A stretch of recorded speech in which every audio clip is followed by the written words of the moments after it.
Start. केंद्र सरकार की ओर से शहरों में सार्वजनिक परिवहन का नया ढांचा बनाने की कोशिश समय की मांग है। अच्छा होता कि इस दिशा में और पहले ध्यान दिया जाता, क्योंकि देश के अधिकतर शहरों में सार्वजनिक परिवहन का ढांचा संतोषजनक नहीं। भारत के शहर उस सूची से बाहर हैं जहां सार्वजनिक परिवहन का ढांचा बेहतर है। उत्कृष्ट सार्वजनिक परिवहन वाले दुनिया भर के शहरों की सूची में केवल मुंबई स्थान बना सका है, और वह भी 19वें स्थान पर। अच्छा होगा कि जिस तरह केंद्र सरकार सार्वजनिक परिवहन ढांचे की सुध लेने जा रही है, उसी तरह राज्य सरकारें भी ले। वैसे भी यह उनका ही प्राथमिक दायित्व है।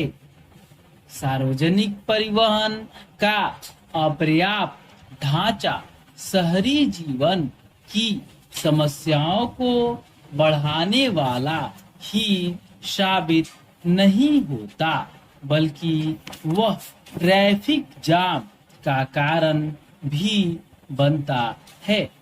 यह सही है कि हाल के वर्षों में उन शहरों की संख्या बढ़ी है जहां मेट्रो सेवा संचालित की गई है, लेकिन राजधानी दिल्ली को छोड़कर अधिकांश शहरों में इस सेवा की उपलब्धता एक सीमित इलाके में ही है। इसके अतिरिक्त मेट्रो के विस्तार की एक सीमा है। इन स्थितियों में केंद्र सरकार की ओर से अगले 5 वर्ष में विभिन्न शहरों को 2 लाख इलेक्ट्रिक बसें उपलब्ध कराए जाने की पहल स्वागत योग्य है।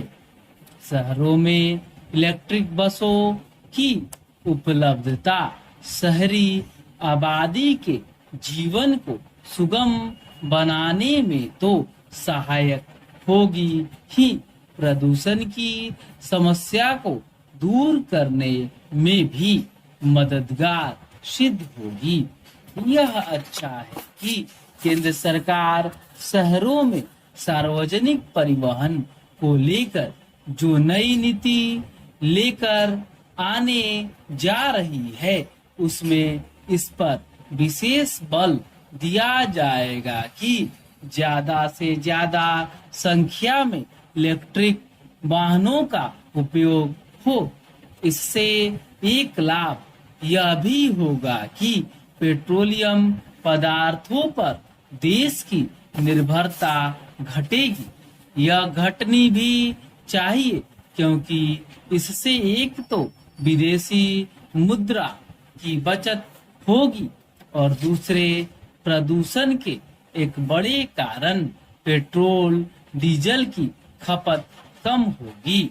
ध्यान रहे कि भारत अपनी आवश्यकता का लगभग 85% कच्चा तेल आयात करता है। यह सार्वजनिक परिवहन के लचर ढांचे का ही परिणाम है कि शहरों में दोपहिया वाहनों और कारों की संख्या बढ़ती जा रही है। इसकी अनदेखी नहीं की जानी चाहिए कि एक बड़ी संख्या में लोग सार्वजनिक परिवहन के सुगम ढांचे के अभाव में ही दैनिक जीवन में निजी वाहनों का उपयोग करते हैं। इसी कारण सड़कों का चौड़ीकरण करने और फ्लाईओवर, अंडरपास आदि का निर्माण करने के बाद भी शहरों को ट्रैफिक जाम से मुक्ति नहीं मिल पा रही है। शहरों में सुगम और वहन करने योग्य सार्वजनिक परिवहन ढांचे का विस्तार केवल शहरों के अंदर ही नहीं बल्कि निकटवर्ती शहरों तक भी होना चाहिए, ताकि बड़े शहरों में होने वाले पलायन का सिलसिला कुछ थमे। सार्वजनिक परिवहन की व्यवस्था ऐसी होनी चाहिए जिससे कम से कम लोग निजी वाहनों का उपयोग करें। स्टॉप।